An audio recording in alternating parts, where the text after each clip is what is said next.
নমস্কার বন্ধুরা, আমি সুমনা আর আমার এই ছোট্ট ছাদ বাগানে তোমাদের সবাইকে স্বাগত। আর দেখো বন্ধুরা, আমার সেই সরু লিগলিকে লাউ গাছটাতে কিন্তু দেখতে পাচ্ছি তিনটে ছোট ছোট লাউ হয়েছে। এই একটা নিচের দিকে ঝুলছে আর দুটো কিন্তু দেখো উপরে হয়ে রয়েছে। জানি না এই লাউগুলো হবে কিনা, কারণ গাছের চেরাটা কিন্তু একদম ভালো নয়। দেখতে পাচ্ছ গাছটা একদম হচ্ছে সরু, তাও যে তিনটে হয়েছে এটাই ভালো।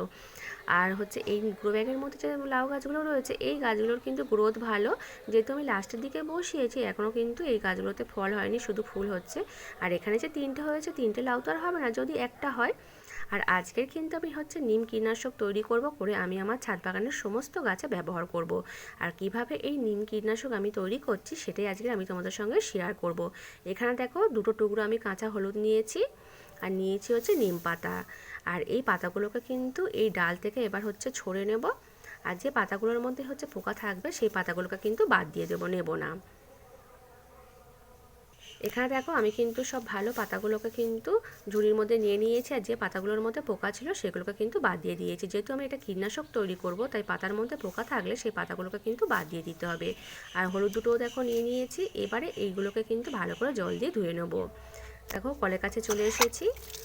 আর পাতাগুলোকে কিন্তু ভালো করে আগে ধুতেই হবে, কারণ এর মধ্যে কিন্তু প্রচণ্ড ধুলো ময়লা থাকে।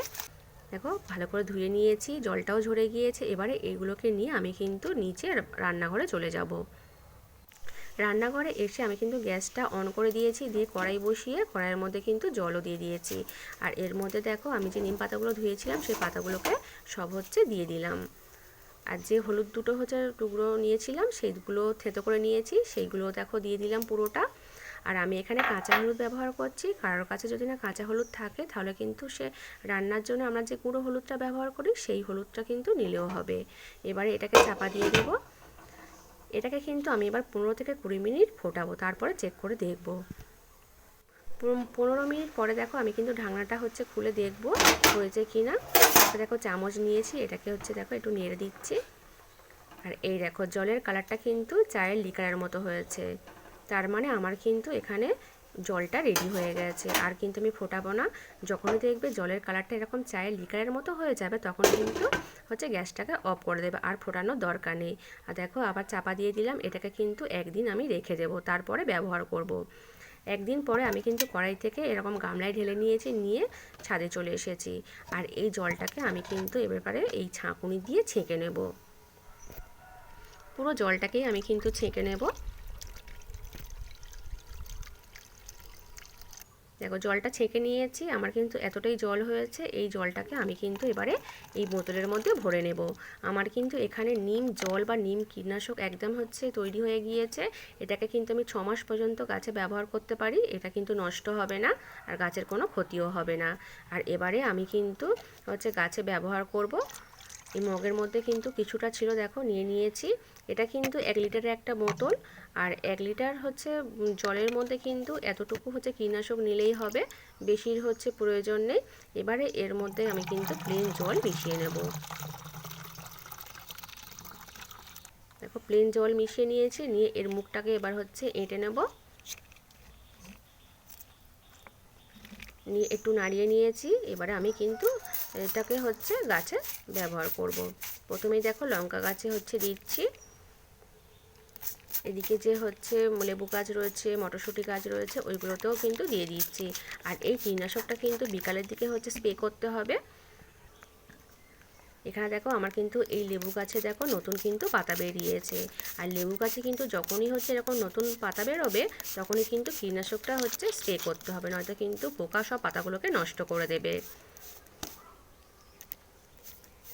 এই সাইডে আমার যে পেয়ারা গাছগুলো রয়েছে এই পেয়ারা গাছগুলোতেও দিয়ে দেবো। এই কীটনাশক কিন্তু আমরা সমস্ত গাছে ব্যবহার করতে পারি, সেটা সবজি ফুল ফল সমস্ত গাছে। আর এটা কিন্তু আমরা হচ্ছে মাসে হচ্ছে 2বার করে ব্যবহার করব, মানে 15 দিন মানে 15 দিন পরে একবার, আবার 15 দিন পরে একবার। এই ড্রাগন ফল গাছগুলোতেও হচ্ছে দিয়ে দেব।